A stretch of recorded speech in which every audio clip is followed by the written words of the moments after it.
అన్నా మా ఓన్కి బండి నడపరి.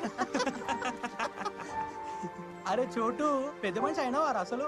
ఆ బిల్డింగ్ మీద నుండి చూస్తే కళ్ళు తిరుగుతాయి, మళ్ళీ బండి నడపనీకి రాదు. ఏమైనా ప్రాబ్లం ఉందా రా? మా మామ ఆర్ఎంపీ డాక్టర్ రా, కావాలంటే చూపిద్దాం. రేయ్ ఫైర్ ఉందారా? అసలు ఉందా లేక ఆరిపోయిందా? చెత్త నా కొడుకులు. మొత్తం ఇజ్జత్ తీసి పడేశారు. నాన్న అసలు ఇప్పుడు బండి వాడలేదా? ఇది మరీ బాగుంది. ఇప్పుడు నీకోసం పైనుండి రమణాల మీ నాన్నని, ఏమండి బండి కొనాలండి వీడికి కొనేసి వెళ్ళిపోండి అని. నేను ఇంత సీరియస్ గా మాట్లాడుతుంటే నువ్వు మజాక్ చేస్తున్నావు. పోన్లే, పక్కింటి వాళ్ళ బండి అడగనా? నేర్చుకుంటావా?